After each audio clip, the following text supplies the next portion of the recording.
જમવાનું ભોજન ન હોય તો ભોજન ન આપતો ચાલશે, પહેરવાના પૂરા કપડાં ન હોય તો ન આપતો ચાલશે, રેવા મકાન ન હોય તો નહીં આપતો ચાલશે. આ એકેય સમય ન સાચવો તો કાંઈ નહીં, પણ જ્યારે અંતકાળ હોય ત્યારે ઠાકોરજી મારો હાથ ઝાલી લેજો, બીજું કાંઈ કરો કે ન કરો, મારો અંત સમય સુધારી દેજો. સમય મારો સાધ જેવાલા, કરું હું તો કાલા વાલા. સમય મારો સાધ જેવાલા, કરું હું તો કાલા વાલા. ઓ સમય મારો સાધ જેવાલા, કરું હું કાલા વાલા. સમય મારો જેવાલા, કરું હું તો કાલા વાલા. સમય મારો સાધી લેજો ઠાકોરજી. અને છેલ્લે પ્રાર્થના કરી, પ્રભુ તમે નહીં લેવા આવો ને તો એવું ન વિચારતા કે તમે ના આવ્યા એટલે હું બીજે પરણી ગઈ. હવે આ શરીર કોઈની હારે નહીં જાય, આ મન કોઈનામાં નહીં લાગે. કેમ? આ મન તમને વરી ચૂક્યું છે, આ મન તમને પરણી ચૂક્યું છે, આ મન તમને સ્વીકાર કરી ચૂક્યું છે. હવે બીજે નહીં જાઓ. તમે નહીં આવો તો મરી જઈશ, પણ બીજાના હાથમાં હાથ નહીં આપું. મરી જવાનો અર્થ આત્મહત્યા નહીં. હું તમારા નામના ભજન કરીશ, તમારા નામનું સ્મરણ કરીશ, તમારી સમાધિમાં બેસીશ, તમારા નામનું તપ કરીશ, ઉપવાસ કરીશ, અને આમ કરતા કરતા આ શરીરને એના દિવસો સમાપન કરાવી દઈશ. પણ બીજાના હાથમાં હવે આ હાથ નહીં સોંપું ક્યારેય. એક તમારામાં મન લાગ્યું છે તો હવે બીજે નહીં લાગવું. આવો દ્રઢ સંકલ્પ કરવો પડે. બાકી ક્યારેક ક્યારેક તો આપણે આજ સવારે કંઠી બાંધીને આવ્યા હોય ને બપોર પછી કાઢી નાખીએ. આવા સંકલ્પ ન ચાલે. સંકલ્પ આવો હોવો જોઈએ, એક વખત તમારામાં મન લાગ્યું છે, તમે સ્વીકારો તોય ભલે અને ન સ્વીકારો તોય ભલે, હવે એ બીજે ક્યાંય નહીં જાય, એ તમારામાં રહેશે. આપણે તો ગુણ હોય ત્યાં સુધી સારા એની હારે રહીએ, જરા કે દુર્ગુણ દેખાય એટલે નીકળી જઈએ. ગુણોને જોઈ અને તમે જેનું શરણાગતિ સ્વીકારી છે એના દુર્ગુણ જોઈને પછી પણ તમે શરણાગતિનો ત્યાગ ન કરો તો તમારી શરણાગતિ સાચી છે. આપણે તો આપણું ધાર્યું ન થાય તો શરણાગતિ મૂકી દઈએ, હવે મારે નહીં કામ થાય. અરે મને તો ઘણી વખત એવું થાય, ક્યારેક ક્યારેક કથામાં નામ ન લેવાનું હોય તો મોઢું ચડી જાય. અમે ગયા પણ નામ ન લીધો મારું કથામાં. તો તું કથામાં નામ લેવડાવ્યા આવ્યો હતો કે તારી કથા સાંભળવા આવ્યો હતો તું ખાલી? અરે મેં યાદી ન કરી એની તું ચિંતા કરી માં, તું કથામાં આવ્યો, મારા ઠાકોરજીએ તારી હાજરી પૂરી લીધી છે ત્યાં આગળ. એનું તો ધ્યાન રાખતું, એનો તો મહિમા જો. તો પરમાત્માને 7 શ્લોકોમાં રૂકમિણીજીએ આ પત્ર લખ્યો અને એ પત્રથી પરમાત્મા કુંડિનપુરમાં આવી અને રૂકમણીનું હરણ કરી ગયા અને ભગવાન એને પરિણ્યા. શિશુપાલની જાન ખાલી હાથે પાછી ગઈ. પરમાત્માના એ દાંપત્ય જીવનમાં ભગવાનને ત્યાં એક દીકરાનો જન્મ થયો. જબ જદુવંશ કૃષ્ણ અવતારા, જબ જદુવંશ કૃષ્ણ અવતારા, હોઈ હરણ મહામહિ ભારા, હોઈ હરણ મહામહિ ભારા, કૃષ્ણ તનય હો ઈ પતિ તોરા.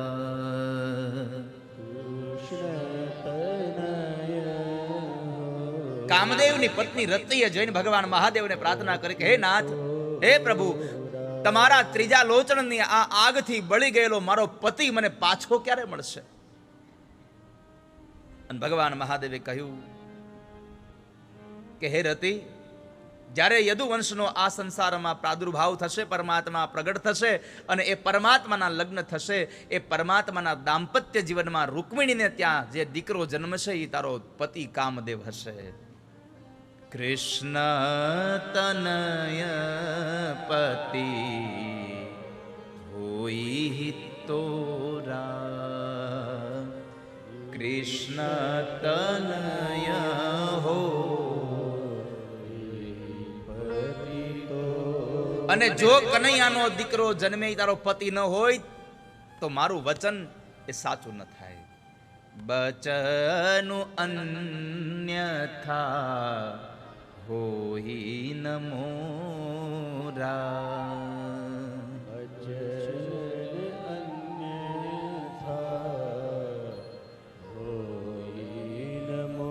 પરમાત્માને ત્યાં દીકરો જન્મો એ સ્વયં સાક્ષાત કામદેવ ભગવાન પ્રદ્યુમ્ન મહારાજના દીકરા તરીકે જન્મ્યા. પછી પરમાત્માના અનેક લગ્નો થયા. એમાં પરમાત્માની અષ્ટપટરાણીઓ જે છે એમાં ભગવાનનું બીજું લગ્ન જામવાનની દીકરી જામવતી સાથે થયું, જેની વિસ્તારથી કથા દેવ ભાગવતના મહાત્મ્યમાં લખી છે, એટલે સાંભળવા આવજો.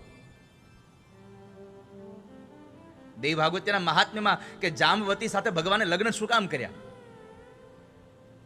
એની કથા દેવ ભાગવતમાં લખી છે, એટલે એમાં તમે સાંભળવા માટે આવજો. ત્યાર પછી ત્રીજું લગ્ન પરમાત્માનું સત્રાજીત યાદવની દીકરી સત્યભામા સાથે થયું. પછી પરમાત્મા સૂર્યની દીકરી કાલિંદીને પરણ્યો, એની સાથે ભગવાનના લગ્ન થયા. એના પછી ભમાસુર નામના એક રાક્ષસે, અસુરે, એક રાજાએ 16,100 કન્યાઓને કેદ કરેલી, અને એ કેદ કરેલી કન્યાઓએ ભગવાનને પ્રાર્થના કરી. પરમાત્માએ એની પ્રાર્થનાનો સ્વીકાર કરી એને છોડાવ્યા અને પરમાત્માએ કહ્યું તમે જાઓ, હવે ઘરે જતા રહ્યો. સ્ત્રીઓએ કહ્યું ભગવાન, અમે અપરિણિત છીએ, ઘરે જશું પણ અમારી હારે કોણ સારો માણસ લગ્ન કરશે? અમારી હારે આવી તો ઘટના ઘટી છે, અમે પ્રાર્થના કરીએ છીએ, તમે સ્વીકારો. અને પરમાત્માએ 16,100 કન્યાઓનો હાથ ઝાલ્યો, એટલે ભગવાનના લગ્ન થયા. 16,108 લગ્ન પરમાત્માના સંપન્ન થયા. એ લગ્નની વાત પરમાત્માએ કરી. ત્યાર પછી પ્રદ્યુમ્ન મહારાજના લગ્ન રૂકમિની એટલે કે એના મામાની દીકરી સાથે લગ્ન થયા, અને એમને ત્યાં દીકરો થયો અનિરુદ્ધ મહારાજ. અનિરુદ્ધ મહારાજે રૂકમીના દીકરાની દીકરી સાથે લગ્ન કર્યા. અને એ લગ્નમાં જ્યારે જુગાર રમાતો હતો અને જુગારમાં ઝઘડો થયો તો એમાં દાઉદાદાને ક્રોધ આવ્યો, એટલે દાઉદાદાએ એક ભૂંગળ રૂકમીના માથામાં મારી અને એને મોતને ઘાટ ઉતાર્યો. ત્યાર પછી અનિરુદ્ધ મહારાજનું બીજું લગ્ન બાણાસુરની દીકરી ઉષા સાથે થયું. ભગવાનના પત્ની જામવતીનો દીકરો સાંબ, એનું લગ્ન દુર્યોધનની પુત્રી લક્ષ્મણા સાથે થયું. અને ત્યારબાદ પરમાત્માએ ઘણા સમય વ્યતીત થયા પછી પાંડવોના જ્યારે ખબર અંતર પૂછાવ્યા અને એમાં પાંડવોને રાજસુ યજ્ઞ કરવો તો એ રાજસુ યજ્ઞમાં પરમાત્માને આમંત્રણ મળ્યું. ભગવાન ગયા તો પરમાત્માને પ્રાર્થના કરી યુધિષ્ઠિર મહારાજે કે ભગવાન, બધા લોકો જીતાયા પણ હજી એક જરાસંધ જીતાયો નથી, આપ કૃપા કરો, શું કરવું જોઈએ? ભગવાન બ્રાહ્મણનો વેશ લઈ અર્જુન અને ભીમને સાથે લઈને ગયા અને ત્યાં એની પાસે યુદ્ધ માંગ્યું અને એ યુદ્ધની અંદર ભીમસેન સાથે યુદ્ધ થયું અને ભગવાને પોતાની કૃપા દ્રષ્ટિ માત્રથી ભીમસેનના હાથે જરાસંધનો ઉદ્ધાર કરાવી અને એ જરાસંધનું રાજ્ય એના જ દીકરા સહદેવને સોંપી દઈ અને પરમાત્મા ફરી પાછા આવ્યા. અને એ રાજસુ યજ્ઞનો બધો જ આરંભ થવાની તૈયારી હતી. ત્યારે એક સભા ભરાણી. એ સભાની અંદર એક પ્રશ્ન ઉદ્ભવ થયો કે આટલા મોટા યજ્ઞમાં આપણે કયા દેવની પૂજા કરીશું? બહુ બધા દેવોના નામ આવ્યા, પણ એ દેવોમાં એક માણસે ભગવાન કૃષ્ણનું નામ જાહેર કર્યું કે આ યજ્ઞમાં અગ્રપૂજનને લાયક કોઈ હોય તો એ દ્વારિકાધીશ છે. પરમાત્મા દ્વારિકાધીશનું નામ જાહેર થયું. બધાને ખૂબ આનંદ થયો અને લોકોએ વધાવ્યું. પણ હંમેશા કહેતો રહ્યો છું કે બધાને ગમે એ અમુકને નોય ગમે. બધાને જે વસ્તુ ગમે એ અમુકને ન પણ ગમે. અને આજે એવું જ બન્યું, આ પ્રસ્તાવ બધાને ગમ્યો પણ શિશુપાલને ન ગમ્યો. શિશુપાલ ભગવાનનો વિરોધ કરવા લાગ્યો ભગવાનને ગાળો દેવા લાગ્યો. પરમાત્માએ બસ એટલો જ કીધું કે તારે ગાળો બોલવી તો બોલ, પણ મેં મારા ફૈબાને વચન આપ્યું છે કે તમારો દીકરો 100 ગાળ બોલશે ત્યાં સુધી માફ કરીશ, પછી નહીં કરું. પણ આજે આવેશમાં આવીને ભગવાનને એટલી બધી ગાળો દેવા લાગ્યો, 100 ગાળ સમાપન થઈ અને 101 ગાળ જ્યાં બોલવા જાય તો એ સમયે પરમાત્માએ સુદર્શન ચક્ર વડે શિશુપાલનું મસ્તક ઉતારી લીધું છે. ભગવાને શિશુપાલનો ઉદ્ધાર કર્યો. શિશુપાલના મિત્ર શાલ્વને ખબર પડી, દ્વારિકા ઉપર ચડાઈ કરી. અહીંયા ભગવાન યજ્ઞમાં સૌને પોતપોતાની સેવાઓનો લાભ આપી શ્રમનો મહિમા બતાવ્યો કે યજ્ઞમાં શ્રમનો મહિમા હોય છે. યજ્ઞમાં ખાલી યજ્ઞકુંડમાં હોમવું એ જ આહુતિ નથી, પણ યજ્ઞશાળાની સફાઈ કરી દો ને એ પણ મોટા મોટી આહુતિ છે. આપણી આ જ્ઞાન સત્રની યજ્ઞશાળામાં તમે અહીંયા આ બધા જ ખર્ચ માટે તમે પૈસા ન આપી શકો તો કાંઈ નહીં, પણ અહીંયા આવીને તમે ખાલી સવારમાં સફાઈ કરી નાખો અને બધું વ્યવસ્થિત કરવા લાગો ને એ પણ તમારી આહુતિ છે. આમાં તમે વ્યવસ્થાઓ કરવા લાગો એ તમારી આહુતિ છે. તો આજે પરમાત્માએ શ્રમનો મહિમા બતાવ્યો. યજ્ઞમાં ભગવાન પોતે પતરાવાળી ઉપાડે છે, ભગવાનના પત્નીઓ પોતે સફાઈ કરે છે, ઝાડુ કરે છે. શાલ્વન અહીંયા પરમાત્માએ યજ્ઞ સમાપન કરી ભગવાન દ્વારિકા ગયા. શાલ્વનો જ્યારે ચડાઈ કરેલી હતી, પરમાત્માએ પ્રદ્યુમ્ન મહારાજને શાબાશી આપી અને અંતે ભગવાને શાલ્વ અને દિવ્ય વિમાનનો નાશ કરી અને પ્રભુ દંતવક્રને વિદુરથને મારી અને શિશુપાલ અને દંતવક્ર મરાયા. એટલે એ બંનેનો દંતવક્ર અને શિશુપાલ બે મરાયા એટલે બંનેનો ત્રીજો જન્મ સમાપન થયો અને જય અને વિજય ભગવાનના ધામમાં ગયા છે.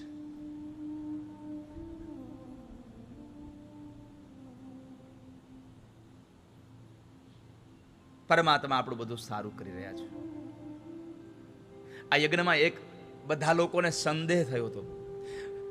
ભગવાન જ્યારે રાજસુ યજ્ઞમાં ગયા અને બધાને કામ સોંપાતું હતું તો દુર્યોધનને કામ સોંપ્યું કે જેટલા બ્રાહ્મણો આવે એને બધાને તું દાન દેજે.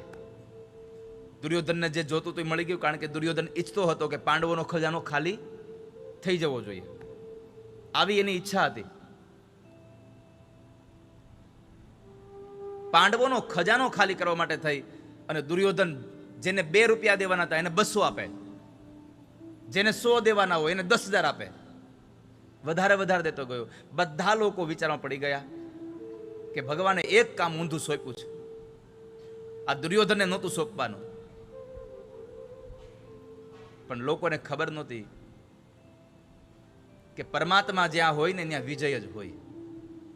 યત્ર યોગેશ્વરઃ કૃષ્ણો યત્ર પાર્થો ધનુર્ધરઃ તત્ર શીર વિજયોર ભૂતિર ધ્રુવા નીતિર મતિર મમ. આમ જોવા જાવ તો યત્ર યોગેશ્વરઃ કૃષ્ણો,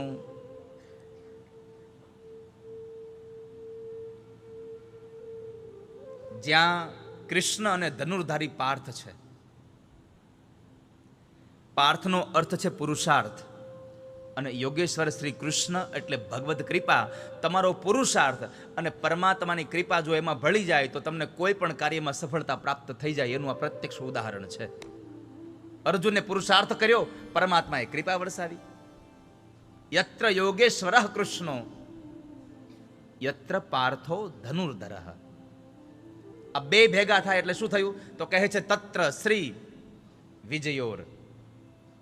જ્યાં યોગેશ્વર કૃષ્ણની કૃપા વરસે અને પાર્થ અર્જુનનો પુરુષાર્થ વધે, ત્યાં તમને વિજય પ્રાપ્ત થયા વગર રહે નહીં ક્યારેય. પરમાત્માના આ કાર્યને બધા જ લોકો અવળું વિચારતા હતા કે ભગવાને દુર્યોધનને આ કામ ખોટું હોપી દીધું, પણ એ એટલા માટે સોંપ્યું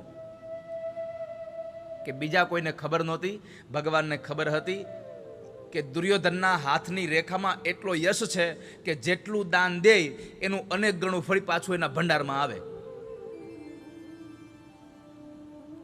બીજાને નહોતી ખબર, પણ ભગવાનને ખબર હતી, એટલે ભગવાનને જાણી જોઈને એને સોંપ્યું હતું. એને ખબર હતી કે આ દુર્યોધનને એટલો બધો એના પ્રત્યે દ્વેષ છે, એટલે ભંડાર ખાલી કરવા માટે બધું કરશે, પણ એને ખબર નથી કે જેમ તું વધારે દાન આપીશ એમ ભંડાર ભરાતો જશે. એટલે પરમાત્મા જ્યારે પણ આપણી સાથે કશું કરે છે આપણું સારું કરે છે. દુનિયાને એમ થાય છે કે આ ખોટું કર્યું, પણ પરમાત્મા બધું આપણી સાથે સારું કરી રહ્યા છે. પરમાત્માએ આ વાત બતાવી અને ત્યારબાદ સુખદેવજી મહારાજને પ્રશ્ન કર્યો, પરીક્ષિત રાજાએ, બાપજી મેં સાંભળ્યું છે કે ભગવાનને કોઈ મિત્ર હતા, પરમાત્માને મિત્રતા હતી, નવધા ભક્તિ છે, એમાં એક ભક્તિ સખ્ય ભક્તિ છે, તો શું ખરેખર ભગવાનને સખા ભાવ છે? હા, પરમાત્માને પોતાના મિત્રો પ્રત્યે બહુ ભાવ છે.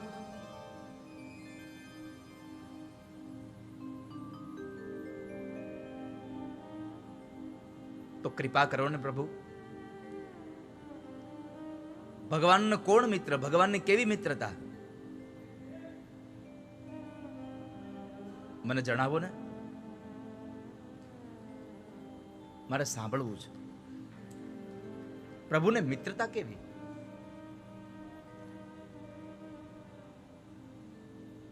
શું ભાવ છે મિત્રતાનો? મને સંભળાવો, મારે સાંભળવું છે.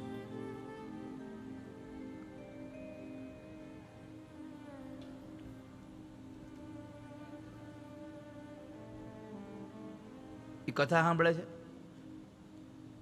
કે તમે ફોન કર્યો? કથા સાંભળે છે. આ સાચો છે? મારે ચકાસવું પડશે. ભરતભાઈને અહીંયા મેં માવા મુકાવ્યા ને, અને મેં કીધું ને કે તમે જઈને ઓલા જયલાને કહેજો કે માવા મૂકી દે, તો એ કથા સાંભળતો હશે. ત્યાંથી ફોન આવ્યો કે હું આજથી માવા બંધ કરી દઉં, હવે નહીં ખાવ કોઈ દે. બોલો, સારું થયું આ છોકરા જ રહ્યા, લાજ રાખી મારી વ્યાસપીઠેથી બોલ્યો તો એની. સારું થયું મારી આબરૂ ન ગઈ.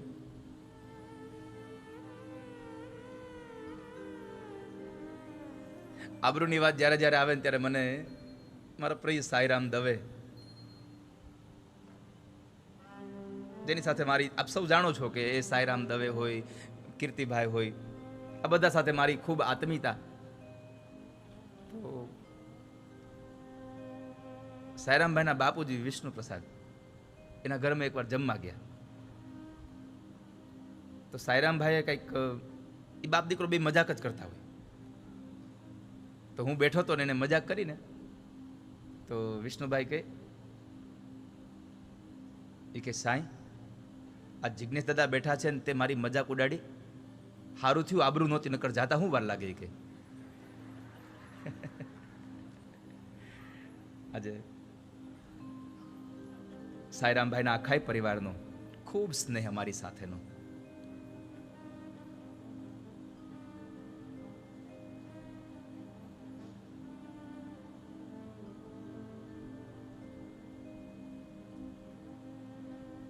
સાંઈરામભાઈના બાપુજીએ ગીત મોકલ્યું છે કે ક્યારેક કથામાં યાદ કરજો એમ.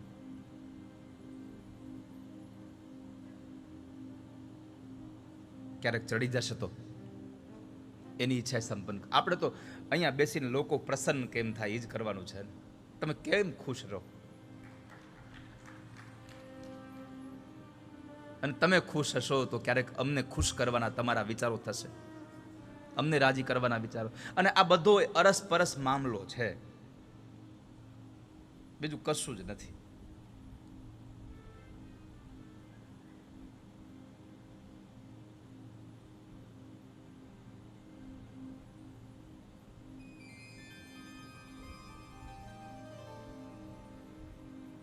સુદામ ચરિત્રની કથા મારે તમને કરવી છે. સમયાંતરે કથા વિશ્રામ પણ કરવી છે.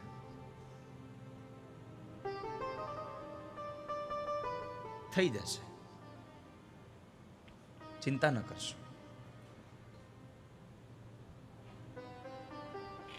આપવું છે? આપી દો, લાય.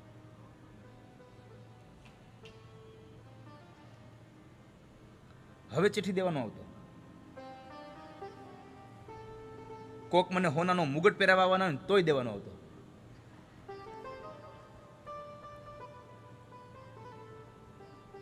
કારણ કે એ હોનાનો મુગુટ હશે, એમાં મણિ નહીં હોય, મણિકાંચન તો નહીં જ હોય.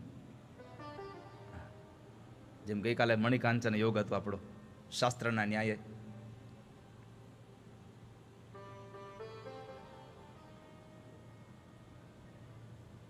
સુદામા ચરિત્રની કથા તમને બધાને યાદ બહુ છે, તમે બધા એ કથાને જાણો છો. અને હવે મને આમ આમ આવું જ થયા કરે કે તમે જે કથાને જાણો છો ને એ કથામાંથી આપણને ખબર છે કે દહીંમાંથી માખણ નીકળે છે, એટલે એ માખણ જ મારે તમને ખાલી આપવું છે.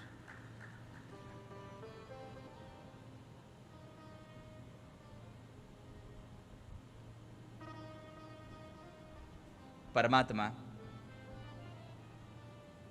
અને એના મિત્ર સુદામા, આ બેવની કથા 2 અધ્યાયમાં ભાગવતજીના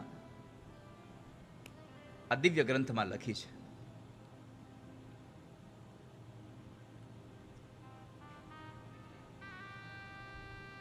રાજા પરમાત્મા જ્યારે સાંદીપની ઋષિના આશ્રમમાં અભ્યાસ કરતા ને ત્યારે ભગવાનના એક મિત્ર સુદામા હતા. હવે તમે કલ્પના કરો, ભગવાન સાંદીપની ઋષિના આશ્રમમાં કેટલા દિવસ ભણ્યા? કોઈને યાદ છે? કેટલા દિવસ? 64 દિવસ. હવે તમે ખાલી વિચાર કરો, 64 દિવસમાં એક એવી મિત્રતા બંધાઈ ગઈ, એ 64 દિવસમાં એટલી મિત્રતાના ભાવ બંધાઈ ગયા કે 64 દિવસની એ મિત્રતાના ભાવને આજે આટલી મોટી પવિત્ર વ્યાસપીઠ રોજ યાદ કર્યા કરે છે, નિત્ય યાદ કરે છે. 64 દિવસમાં કેટલો સંબંધ બંધાયો હશે બેની વચ્ચેનો. બંને જણા જ્યારે સાંદીપની ઋષિના આશ્રમમાં ભણતા હતા, અને સુદામા તો બ્રાહ્મણોનું ધન છે.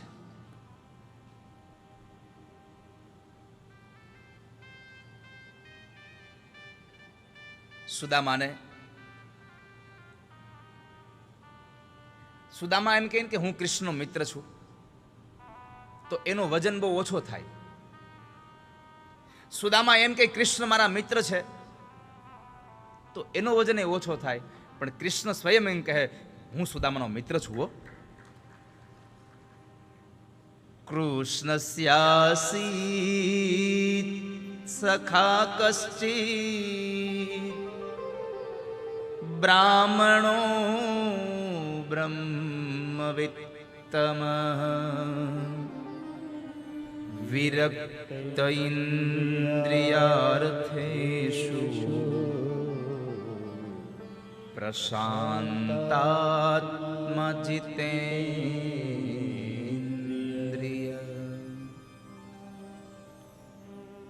પ્રશાંતાત્મા જીતેન્દ્રિય.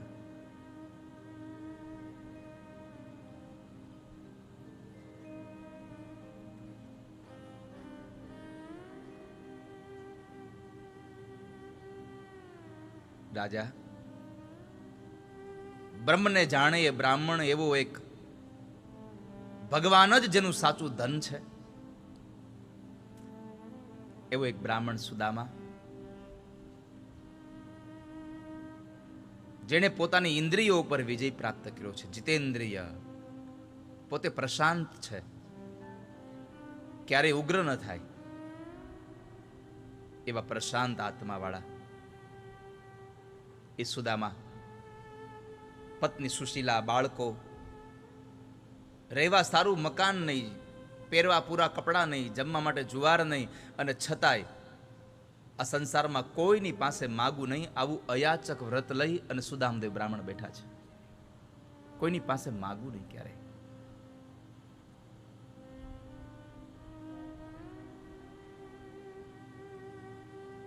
બે હાથ વાળા પાસે તો ન માગું, પણ ક્યારેય 1000 હાથ વાળા હરિ પાસે ન માગું.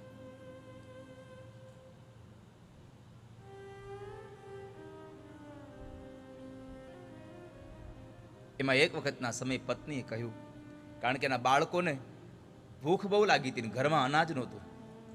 પત્નીએ કહ્યું, સાંભળ્યું, તમને યાદ છે તમે એક વખત એવું કહેતા હતા કે તમે ભણતા હતા ત્યારે તમારે કોઈ મિત્ર હતા?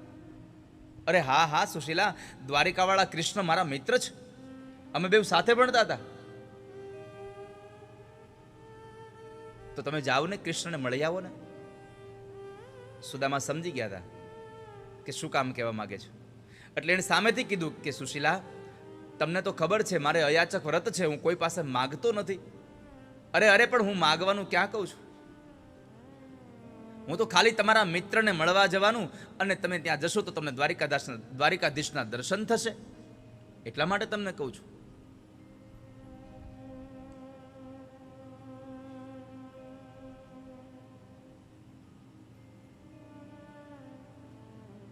તો એક કામ કરો ને, તમે મળી આવો ને. સુશીલાને ખબર હતી કે દ્વારિકાવાળો અંતર્યામી છે, મારો ઘરવાળો એની પાસે જે નહીં માગે ને તોય ઓલો આપ્યા વગર નહીં રહી શકે. ઘણાનો સ્વભાવ જ એવો હોય, આપ્યા વગર રહી જ ન શકે. અને ઘણાનો સ્વભાવ હોય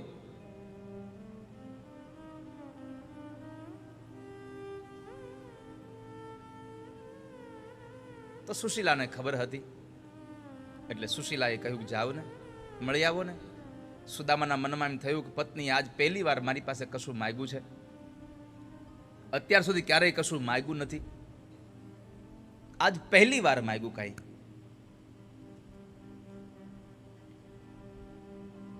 સુશીલા,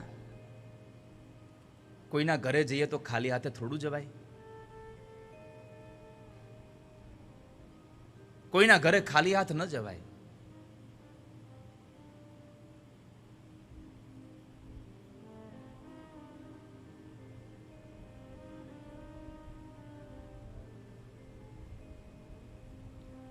તો કશું લઈને જવું જોઈએ. પડોશમાંથી થોડા પૌવા માગી લાવ્યા.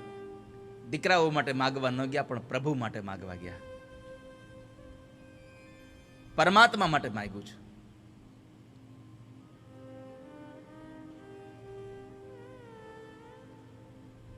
એ સમયે જ્યારે પરમાત્મા માટે માગ્યું, જેટલું પણ દ્રવ્ય લઈને આવ્યા ને, જેટલા પણ પૌવા લઈને આવ્યા, બધા જ પૌવા સુદામાને પોટલી વાળીને આપી દીધા કે લો આ લઈ જાઓ. સુદામાનું મન થયું કે આ પૌવા મારે લઈને જવાના. સુશીલા સમજી ગયા, એટલે એણે કહ્યું કે સાંભળો, તમને એમ થાય કે આ પૌવા એને આપવાના છે તો એમ કહેજો આ તારી ભાભીએ તારા માટે મોકલાવ્યું છે. પરમાત્મા કૃષ્ણ માટે પૌવા આપ્યા. સુદામા બ્રાહ્મણ પૌવાની પોટલી અને એક લાકડી, ટૂંકી પોતડી અને ખંભે ફાળ્યું, ડાબા ખંભે જનોય, હાથમાં ભગવાનની માળા, આ લઈ અને નીકળે છે. સૌથી અગત્યનો સંદેશો એ અહીંયા મારે તમને આપવો છે કે સુશીલાજી ભગવાન માટે માગવા ગયા હતા, અને ભગવાન માટે જે માગી લાવ્યા ને એમાંથી એક પણ પૌવાનો એક નાનો એવો ટુકડો પણ પોતાના દીકરાઓ માટે ન રાખ્યો. આ કથા આપણને સમજાવે છે કે જેના માટે માગ્યું હોય ને, જેના નામથી માગ્યું હોય ને, એ બધું જ એને સુધી પહોંચાડી દેવું જોઈએ. આપણે ક્યારેય પણ એમાંથી કાઢી લેવું ન જોઈએ ક્યાંય.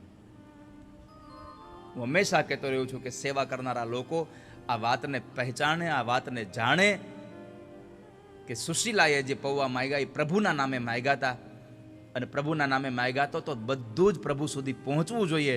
એમ જ્યાંથી પણ આપણે ગૌશાળાના નામે, અનાથ આશ્રમના નામે, સ્કૂલના નામે, યજ્ઞના નામે, ભગવાનની કોઈ પણ સેવાના નામે તમે જે પણ સંપત્તિ ઉઘરાવો છો, એ જે નામે ઉઘરાવો છો ને એ નામ સુધી પહોંચાડજો. બાકી એમાંથી જો એક રૂપિયો પણ તમારા પોતાના અંગત ખર્ચમાં વપરાઈ ગયો ને તો એનું દેણું બહુ મોટું ચૂકવવું પડશે. માટે ક્યારેય પણ સેવામાં આવેલો રૂપિયો તમારા અંગત ખર્ચમાં વપરાઈ ન જાય એની કાળજી રાખજો. ક્યારેય નહીં.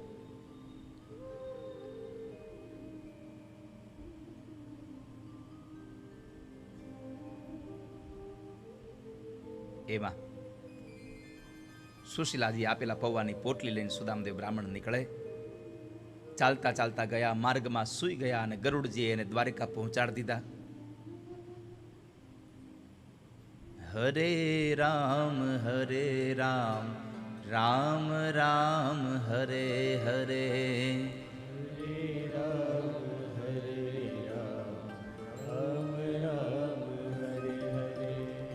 હરે કૃષ્ણ કૃષ્ણ કૃષ્ણ હરે હરે, હરે કૃષ્ણ કૃષ્ણ કૃષ્ણ હરે હરે, હરે રામ રામ રામ હરે હરે,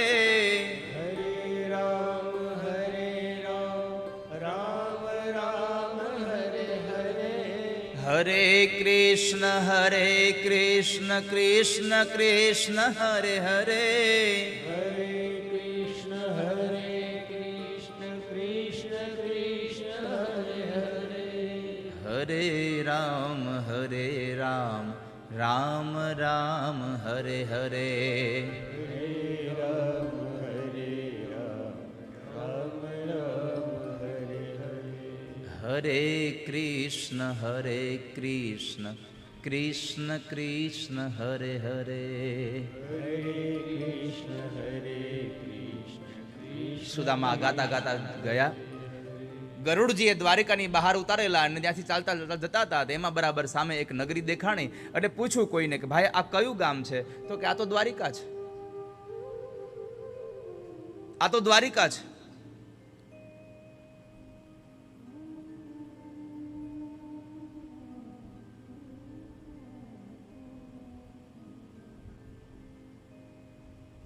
સુદામાને ભરોસો ના આવ્યો, બીજા લોકોને પૂછ્યું.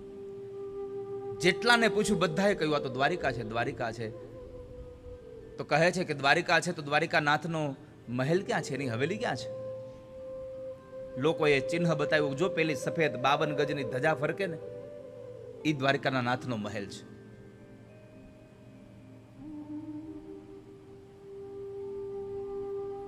આ દુનિયામાં આટલી ધજા જો કોઈ ભગવાનને ચડતી હોય ને તો એક માત્ર આપણા દ્વારિકા વાળાને હો. આવું ઐશ્વર્ય છે. ઘણા લોકો લગ્ન હોય તે દિવસમાં 4 વખત કપડાં બદલે, 5 વખત કપડાં બદલે. એના કાનમાં કહેજો કે તમે કદાચ આ સંપત્તિ છે એટલે 4-5 વખત કપડાં બદલો છો ને, પણ એકવાર દ્વારિકામાં જરાક નજર તો કરો. અમારો ઠાકોરજી રોજ 5 તો ધજા બદલે છે, રોજની 6, રોજની 6 લ્યો, એક વધી. અને તોય તમારે ધજા ચડાવી હોય તો 1-2 વર્ષ તો લાઈનમાં ઊભું જ રહેવું પડે.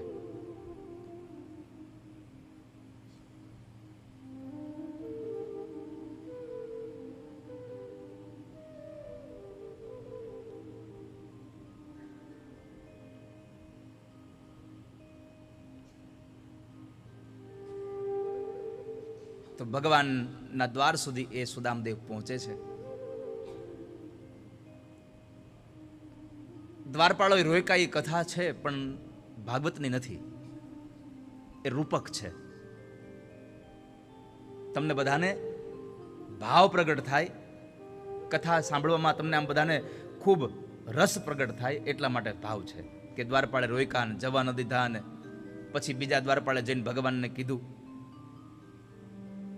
ભાગવતમાં તો એવું લખ્યું છે કે બ્રાહ્મણો અને સ્ત્રીઓ જ્યારે પણ ભગવાનને મળવા ઈચ્છતા ત્યારે કોઈની પણ પરવાનગી લીધા વગર સીધા જ ભગવાન સુધી જઈ શકતા હતા, સીધા જઈ શકતા હતા.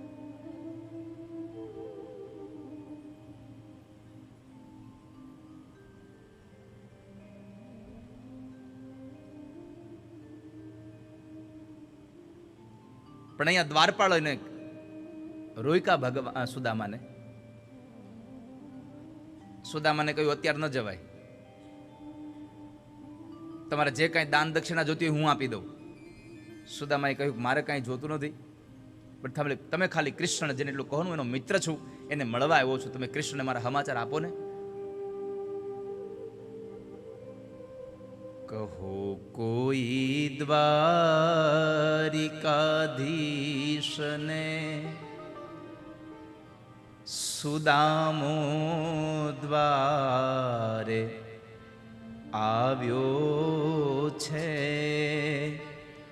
સુદામો દ્વારે આવ્યો છે. કહો કોઈ દ્વારિકાધીશને સુદામો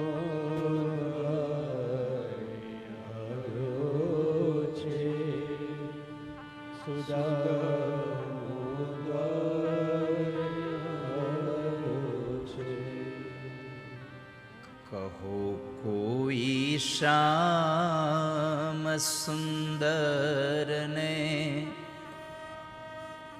સુદામો દ્વારે આવ્યો છે, સુદામો દ્વારે આવ્યો છે. કહો કોઈ શ્યામ સુંદરને સુદામો દ્વારે આવ્યો છે, સુદામો દ્વારે આવ્યો છે. જાઓ ને કોઈ જઈને કહો ને સુદામો આવ્યો છે. એક દ્વારપાળ અંદર જાય છે, ભગવાનને સમાચાર આપે, પ્રભુ દરવાજે કોઈ બ્રાહ્મણ આવ્યા છે, દુબળું પાતળું શરીર છે, પહેરવાના પૂરા કપડાં નથી, કેટલાય દિવસથી ભોજન નહીં કર્યું હોય આવું લાગે છે. ભગવાને કીધું એને જે જોતું એ આપી દો. દ્વારપાળ કહે છે, ભગવાન એ બધું જ લેવાની ના પાડે છે, એ ખાલી એમ જ કહે છે મારે કૃષ્ણને મળવું છે. અંગે ફાટ્યા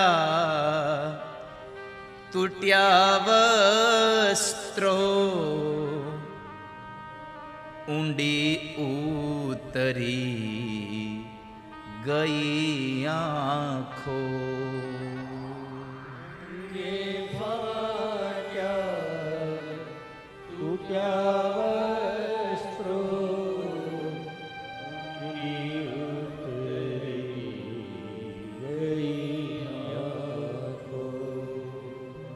કાયા દુર્બળ શિખા શીર પર, વળી આંસુ ભરી આંખો. કાયા દુર્બળ શિખા શીર પર, વળી આંસુ ભરી આંખો. જેષ્ટિકા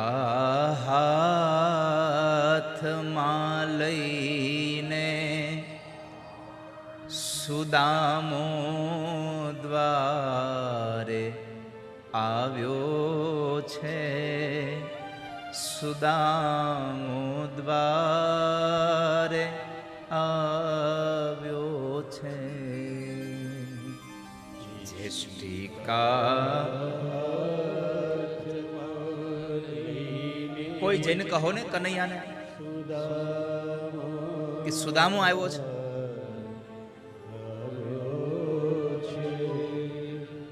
ભગવાન બરાબર હિંચકા ઉપર આમ હિંચકે છે. અષ્ટપટરાણીઓ પરમાત્માને ચમર ઢોળે છે, અને એવા સમયે દ્વારપાળ આવીને ભગવાનને ઓળખાણ આપી, પ્રભુ આવું આવું પહેર્યું છે ને આવું આવું છે, અને માણસ દાન લેવાની કે જમવાની કાંઈ જ ના પાડે છે. એ એક જ હઠ લઈને બેઠા છે કે મારે કૃષ્ણને મળવું છે, હું કૃષ્ણનો મિત્ર છું. ભગવાનના કાન છે એમ કે મારો મિત્ર? હા, તમારો મિત્ર છે. એમ કહે છે કે તમે જાઓ ને કનૈયાને જઈને કહો ને કે હું પોરબંદરથી આવું છું અને મારું નામ સુદામો છે. મારું નામ સુદામો છે એટલા શબ્દ પરમાત્માએ સાંભળ્યા.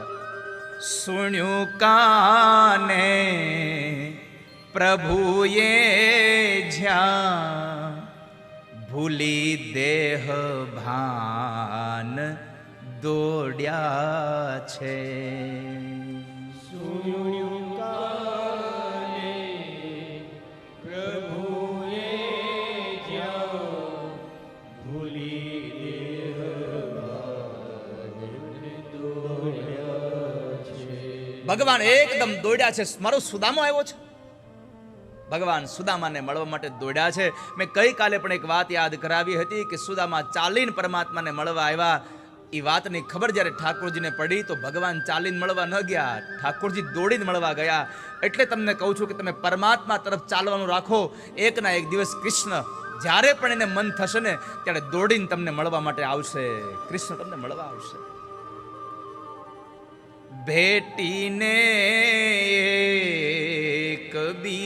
એકબીજાને પ્રભુજી આજ રોયા છે.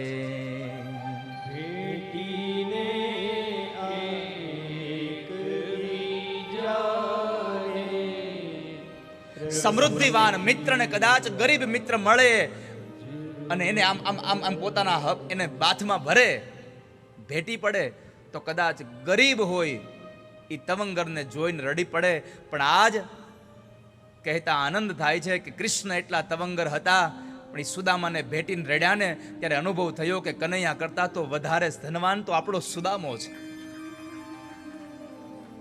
બેટીને પ્રભુ રોયા છે.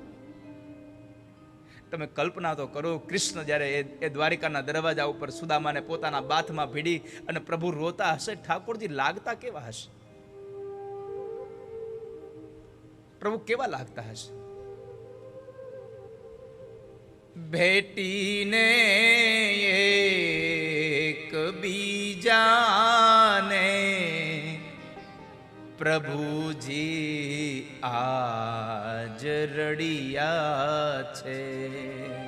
ભેટીને એક બીજાને પ્રભુજી આજ રડિયા છે.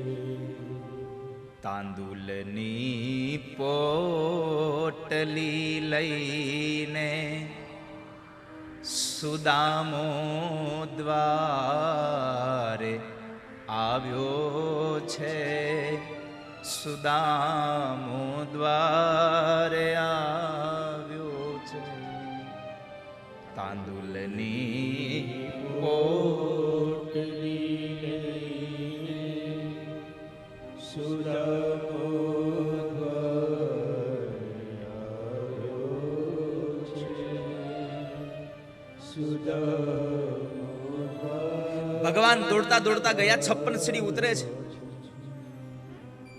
નથી પગમાં પગરખા પહેર્યા અને દોડતા દોડતા એવા ગયા ને અંગ ઉપરનું ઉતરી જ્યારે નીચે પડે છે તો ભગવાન એને લેવાય રોકાણા નહીં. પ્રભુ દોડ્યા છે. પણ આપ સૌની જાણકારી માટે મારે એટલું કહેવું છે કે પ્રભુને દોડવું પડે ને એવું કામ સુદામાએ કર્યું છે, એટલે ઠાકોરજી દોડીને ગયા છે. તમારા માટે ઠાકોરજી દોડીને આવે ને એવું કામ કરજો હો. પ્રભુ તમારા માટે દોડે.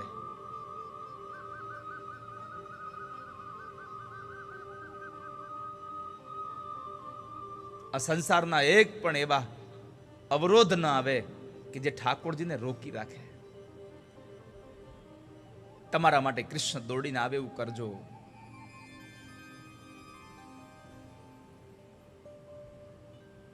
મુખ में राम बगल में छुरी न करशો ક્યારે. મારો એક જ સંદેશો કાયમ માટે રહ્યો છે, જેવા અંદર છો ને એવા જ બહાર દેખાજો.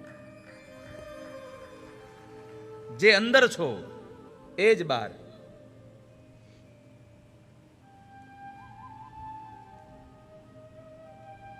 સુદામાની વૃત્તિ પણ દૈન્ય